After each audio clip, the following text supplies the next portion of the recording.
25 लाशें एपिसोड 6। अगर आप हमारे चैनल पर नए हैं तो प्लीज़ इसे सब्सक्राइब करना ना भूलें।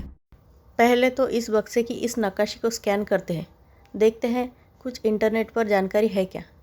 हाँ, यह आइडिया अच्छा है। लगता है यह बक्सा काफ़ी वर्षों पहले बनाया हुआ है। यह हम्पी कर्नाटक के एक म्यूज़ियम में रखा हुआ था, पर उस म्यूज़ियम में हुई कुछ खौफनाक घटनाओं के बाद इसे शायद हम्पी में गाड़ दिया गया था। ऐसा क्या हुआ था म्यूज़ियम में, और इस मुखौटे को हम्पी में कहाँ गाड़ा गया और क्यों?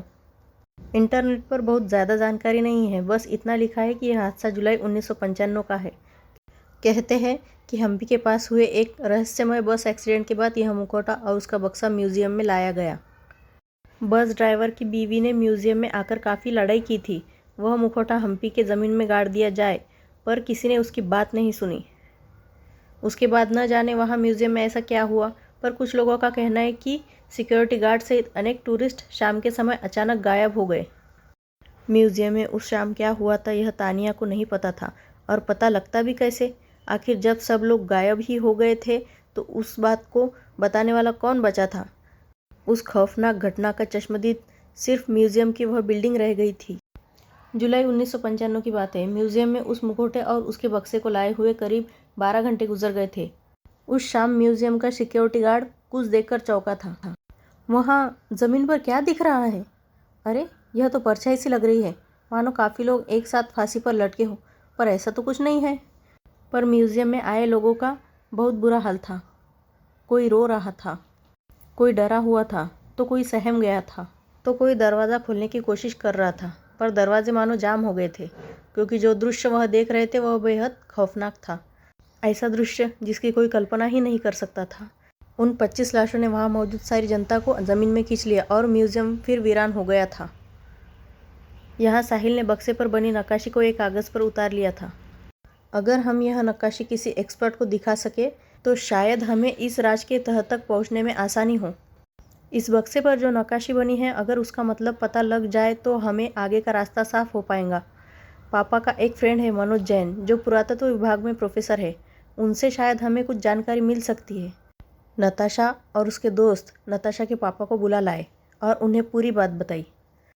तुम लोग यह कहना चाहते हो कि किसी मनहूस मुखौटे के कारण मेरी बीवी और बच्ची गायब हो गई है? तुम लोग अपनी कहीं बातों पर खुद सोचो। तुम सब आईआईटी के छात्र हो और इस तरह की बातों पर यकीन रख रहे हो। अंकल, आप यकीन कीजिए, हम लोग ऐसी चीज़ों पर यकीन नहीं करते, पर जो वारदातें अभी हुई है वो बहुत भयानक है। अगर आप नहीं भी यकीन करें तो ना सही, क्या आप पुरातत्व विभाग के प्रोफेसर मनोज जैन से मिलवा सकते हैं? नताशा बता रही थी कि आपकी अच्छी पहचान है, हो सकता है उन्हें हम ये बक्सा और मुखौटा दिखाए तो हमें कुछ हल मिल जाए। विशाल की बात को नताशा के पापा टाल नहीं पाए और फिर नताशा के पापा से कांटेक्ट लेकर चारों दोस्त प्रोफेसर मनोज जैन के सोसाइटी पहुँचे। उनकी सोसाइटी हितकर्नी कॉलेज के पीछे शांत वातावरण में बनी थी। जबलपुर शहर के काफ़ी नामचीन प्रोफेसर इसी सोसाइटी में रहते थे। प्रोफेसर मनोज जैन का घर इसी सोसाइटी में है? हाँ सर, पीछे उन्हीं का बंगला है। वे लोग उनके घर पहुँचे। जी, आप लोग कौन हैं? सर, हम लोग पास ही आईआईटी कॉलेज के छात्र हैं। मेरे पापा से आपकी बात हुई होगी, आपसे कुछ ज़रूरी विषय पर मदद लेना चाहते हैं। क्या आपसे हम थोड़ी सी बात कर सकते हैं? प्रोफेसर सभी को घर के अंदर बुलाते हैं। नताशा ने प्रोफेसर को वह कागज़ दिया जिन पर उस बक्से की बनी नक्काशी उतारी थी, और प्रोफेसर को पूरा वृत्तांत सुनाया। सर, हमें ऐसा लगता है कि यह नक्काशी किसी राज का प्रतीक है। यह बहुत ही अभूतपूर्व नक्काशी है। मैंने आज तक ऐसी नक्काशी नहीं देखी है।